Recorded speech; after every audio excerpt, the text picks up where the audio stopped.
ایک اہل حدیث عالم کا میں کلپ سن رہا تھا, اچھے عالم ہیں, کوئی مقصد ان کی توہین نہیں ہے, علمی اختلاف تو کسی سے بھی ہو سکتا ہے نا.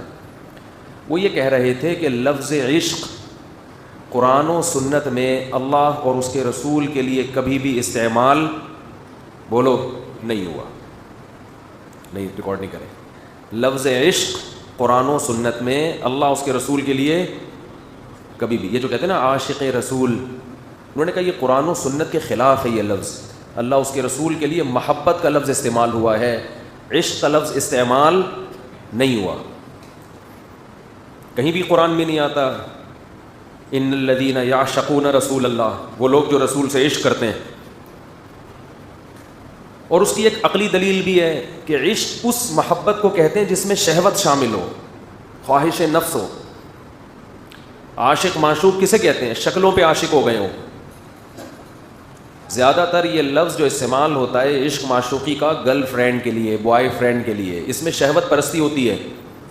یہی وجہ ہے کہ گرل فرینڈ کو لقوہ ہو جائے تو عشق 2 منٹ میں ختم. بوائے فرینڈ کو اگر تھوڑی سی سیٹنگ آؤٹ ہو جائے, اس فالج کا ذرا سا اثر ہو گیا, اللہ بچائے سب کو, تو عشق ختم. ماں سے عشق نہیں ہوتا, محبت ہوتی ہے. ماں کو فالج ہو جائے اور زیادہ محبت اور ترس آتا ہے اس کے اوپر. بوڑھی ہو جائے, تبھی کہتے ہیں نا ماں جتنی بوڑھی ہو اتنی اچھی لگتی ہے, تو محبت ہے نا, اس میں خواہش نفس نہیں ہے. تو عالم فرما رہے تھے کہ عشق کا لفظ اس شہوت پرستی کے معنی میں ہوتا ہے, لہذا یہ اللہ اور اس کے رسول کی طرف اس کی نسبت جائز بولو بھائی نہیں ہے. اس کا جواب یہ ہے کہ زبان جو ہے نا, ورڈ جب بھی ہم یوز کر رہے ہیں تو آج کا عرف دیکھا جائے گا, 1400 سال پرانا عرف نہیں دیکھا جائے گا. آج جب اللہ اس کے رسول کی طرف عشق کی نسبت کی جاتی ہے تو اس سے شہوانی محبت مراد نہیں ہوتی, بلکہ یہ لفظ مجازن استعمال ہوتا ہے والہانہ محبت کے معنی میں. دیکھو شیر کا لفظ اصل میں کس کے لیے ہے؟ اہل لغت نے جو وضع کیا وہ کس کے لیے؟ جنگل کے بادشاہ کے لیے. اس کو کیا کہتے ہیں؟ شیر. لیکن عرف میں یہ بہادر لوگوں کے لیے بھی استعمال ہونے لگا. کیا خیال ہے؟ جو بھی بہادر ہو اسے کیا کہا جاتا ہے؟ شیر ہے بھائی. اب اگر کوئی اعتراض کرے کہ آپ نے ستار بھائی کو شیر کہہ دیا, ستار بھائی کی توہین کی آپ نے, کیونکہ شیر کے دم بھی ہوتی ہے. ستار بھائی کے دم بولو, جتنے میں نے ستار بھائی اب تک دیکھے ہیں الحمدللہ کسی کے بھی دم نہیں ہے. کوئی ستار بھائی بیٹھے ہو تو بھائی پیشگی معذرت, ستار کیا وسیم, سب کے کسی کے بھی دم نہیں ہے. شیر جھپٹتا ہے, وسیم بھائی کو ہم نے کبھی جھپٹتے ہوئے نہیں دیکھا. تو اب کوئی کہے کہ شیر کا جو لفظ ہے وہ تو بہادر, وہ تو شیر کے لیے استعمال ہوتا ہے, آپ وسیم کے لیے کیسے استعمال کر رہے ہو, اس کی تو دم بھی نہیں ہے.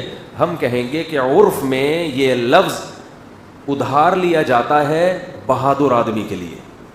بہادر آدمی پہ چسپاں کر کے پھر واپس شیر کو دے دیا جاتا ہے. بھائی تھوڑی دیر کے لیے ہم ادھار لیتے ہیں شیر سے. کیوں؟ کیونکہ اس کے اندر بہادری کا عنصر کیا ہے؟ شیر کا جو سب سے وصف مشہور ہے, جس صفت میں شیر مشہور ہے, وہ صفت کیا ہے؟ دم نہیں ہے. دم تو بندر کے بھی ہوتی ہے, وہ ہے بہادری. تو جب عرف میں آپ نے ایک لفظ یہاں سے لے کے کسی پہ فٹ کر دیا اور اس کا عرف بھی ہو جائے, اگر عرف نہیں ہے پھر جائز نہیں ہے. مثال کے طور پر آپ نے چیتے کا لفظ استعمال کرنا شروع کر دیا, بلکہ اور آسان مثال دیتا ہوں میں, کوے کا لفظ استعمال شروع کر دیا ذہین آدمی کے لیے. آپ نے کہا بھائی وسیم بھائی تو کوا ہے, کوا. وسیم کو غصہ آ گیا, بھائی تو مجھے کیا میں کالا ہوں جو مجھے کوا کہہ رہا ہے؟ کہ نہیں بھائی میں تجھے چالاکی میں تشبیہ دے رہا ہوں, کوا جیسے ہوشیار ہوتا ہے تو بھی کیا ہے؟ ہوشیار.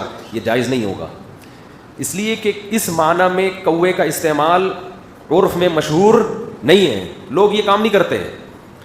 کالا ہوگا اس کو کوے سے تعبیر کیا جاتا ہے, ذہین کو کوے سے تعبیر نہیں کیا جاتا. لیکن اگر کسی قوم کے عرف میں کوا ذہین لوگوں کے لیے استعمال ہونا شروع کر دے یہ لفظ, تو پھر وہاں جائز ہو جائے گا. لغت کتاب کو نہیں دیکھتی کتاب میں کون سا لفظ کس معنی کے لیے، لغت پبلک کو دیکھتی ہے، عرف کو دیکھتی ہے کہ لوگ یہ لفظ کس معنی میں یوز کر رہے ہیں. تو عشق کا جو لفظ ہے اس کا اصل معنی شہوانی محبت، وہ محبت جس میں شہوت بھی ہو، خواہش نفس ہو. لیکن جو معشوق ہوتا ہے عاشق کو اس سے والہانہ محبت ہوتی ہے، جذباتی محبت. تو عشق کے لفظ میں والہانہ کا عنصر بھی شامل ہے. عرف میں پیغمبر کی طرف بھی عشق کی نسبت کی جاتی ہے، شہوانی محبت بتانے کے لیے نہیں بلکہ یہ بتانے کے لیے جیسے عاشق کو معشوق سے جذباتی اور والہانہ محبت ہوتی ہے، پاگل ہو جاتا ہے، تو ہمیں بھی نبی سے ایسی محبت ہے جو کیا ہے، والہانہ. تو اگر اس لفظ کا عرف ہو جائے اور جب استعمال ہو اس میں شہوت مراد نہ ہو تو پھر اس کے ناجائز ہونے کی ہمارے پاس کوئی دلیل نہیں ہے. پھر یہ کہنا کہ قرآن و حدیث سے دکھاؤ کہ عشق کا لفظ کہیں قرآن میں یا حدیث میں نبی کے لیے استعمال ہوا ہے، یہ مطالبہ ہی غلط ہوگا. لغت قرآن و حدیث کا سہارا نہیں لیتی، لغت یہ دیکھتی ہے پبلک کس لفظ کو کس معنی میں استعمال کر رہی ہے. نہیں آ رہی بات میرا خیال، کیونکہ نبی کے دور میں اگر اللہ رسول کے لیے عشق کا لفظ استعمال کرنا ناجائز تھا وہ بھی لغت کی وجہ سے کہ عرب اس لفظ کے استعمال کو جائز نہیں سمجھتے تھے. اس کی اور آسان مثال دیتا ہوں. بہت سی چیزوں میں عرف پہلے ہے، شریعت بعد میں ہے. دیکھو عربوں میں رواج تھا کہ جب بیوی کو نکاح سے ختم کرنا ہوتا تو طلاق کا لفظ استعمال کرتے، تو اسلام نے بھی اسی لفظ کو بولو باقی رکھا. آج اگر کوئی انگریز ڈیورس کے لفظ سے بیوی کو طلاق دیتا ہے، کوئی انگریز مسلمان ہو جائے تو طلاق ہوگی کہ نہیں ہوگی؟ بولو نا، ہوگی. اب کوئی کہے کہ یہ دکھاؤ قرآن و حدیث میں، کوئی گورا جو ہے نا 3 طلاقیں دے کر آیا، یا کوئی بشرطے کہ مسلمان بھی ہو، وہ ڈیورس یو کر کے 3 دفعہ دے دی اس نے. اب کوئی مفتی کے پاس فتویٰ لینے آیا، مفتی نے کہا 3 طلاقیں ہو گئی ہیں. وہ کہے، اب کوئی اس پہ سوال اٹھائے کہ نبی کے دور میں کوئی ایک حدیث دکھاؤ کسی صحابی نے ڈیورس کے لفظ سے طلاق دی ہو. وہاں تو طلاق کے لفظ سے ہوتی ہے، اور قرآن بھی کہہ رہا ہے الطلاق مرتان، طلاقیں 2 مرتبہ ہیں جس کے بعد رجوع کا حق ہے. الڈیورس مرتان قرآن میں نہیں ہے. تو یہ دلیل صحیح ہوگی؟ بولتے کیوں نہیں؟ یہ غلط دلیل ہوگی. ہم کہیں گے قرآن جو کہہ رہے ہیں الطلاق مرتان، وہ اس لیے کہہ رہے ہیں کہ اس زمانے میں نکاح ختم کرنے کے لیے صریح لفظ طلاق تھا، تو اسی لفظ میں الطلاق مرتان بھی ہے اور ڈیورس مرتان بھی ہے. صحیح ہے نا؟ اسی میں داخل ہے. وہ نہیں آ رہی میرا خیال ہے. اس لیے کہتے ہیں علم حاصل کرنے کے لیے جتنا علم ہونا، ہمارے حضرت فرمایا کرتے تھے 1% علم ہے تو کھوپڑی 99% ہونی چاہیے. نہیں آ رہی بات؟ جتنا علم ہے عقل اس سے 99 گنا زیادہ. یہ مجتہدین کو اللہ نے عقل دی تھی کہ جتنا علم تھا اس سے 99 گنا زیادہ عقل. آج ہر آدمی ہر چیز پہ قرآن و حدیث سے مطالبہ کر رہا ہوتا ہے، دلیل لے کر آؤ. بھائی یہاں قرآن و حدیث کی دلیل بنتی نہیں ہے. اب کوئی کہے ڈیورس کا لفظ سے طلاق، بھائی صریح لفظ ہے. طلاق سے بھی طلاق اس لیے ہوتی تھی کہ عرب اس سے کیا مراد لیتے تھے؟ نکاح کا خاتمہ. تو اسی طرح لفظ عشق نبی کے دور میں شہوانی محبت کے لیے استعمال ہوتا تھا اور اس کا استعمال مجازی معنوں میں نہیں تھا. لہذا اس دور میں یہ اللہ رسول کے لیے ناجائز تھا. ہمارے دور میں اس کا رواج ہو گیا ہے. جب ایک لفظ مجازی معنی میں شائع ہو گیا اب اس کا استعمال جائز ہے. اس میں یہ کہنا کہ قرآن و حدیث میں اس کی دلیل نہیں ملتی لہذا یہ ناجائز ہے، تو یہ دلیل خود غلط ہے، یہ مطالبہ خود کیا ہے؟ غلط ہے. اور آسان مثال دیتا ہوں. قرآن میں آتا ہے وَلَا تَقُلْ لَهُمَا اُفٍّ، ماں باپ کو اف مت کرو. کیونکہ عرب میں اف کا لفظ کیا تھا؟ تکلیف کا لفظ تھا. فقہا کہتے ہیں اگر اف کا لفظ کسی زبان میں پیار اور محبت کا لفظ ہو سکتا ہے نا کسی زبان میں، ان کے ہاں ابو کو کہتے ہی اف ہو. ایک مثال ہے، کوئی زبان ایسی بن جائے فیوچر میں جس میں فادر کا ترجمہ کیا ہوتا ہو؟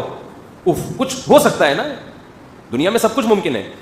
فقہا کہتے ہیں پھر باپ کو اف کہنا ناجائز، کیونکہ یہ تکلیف کا جملہ نہیں ہوگا، کیونکہ لغت چینج ہو گئی تو کچھ احکام. تو اسی طرح عشق کا جو لفظ ہے اس کا استعمال آج اللہ رسول کے لیے کثرت سے استعمال ہوتا ہے، اور اس معنی میں نہیں، شہوانی محبت کے معنی میں نہیں بلکہ والہانہ محبت کے معنی میں ہے. تو اگر کوئی کہتا ہے میں عاشق رسول ہوں، بالکل جائز ہے. اس کا مطلب وہ نہیں ہوتا جو عاشق معشوقوں کے درمیان رابطے ہوتے ہیں. اس کا مطلب ہوتا ہے مجھے ایسی محبت ہے کہ پاگل ہو گیا ہوں میں اس محبت میں. تو آج اس معنی میں استعمال ہو رہا ہے. لہذا نہ اللہ کی طرف سے کوئی پابندی نہ گورنمنٹ کی طرف سے کوئی پابندی. تو خام خامے لوگوں پہ پابندیاں نہیں لگانی چاہیے. دلیل سمجھ میں آ گئی کہ نہیں آئی ہے؟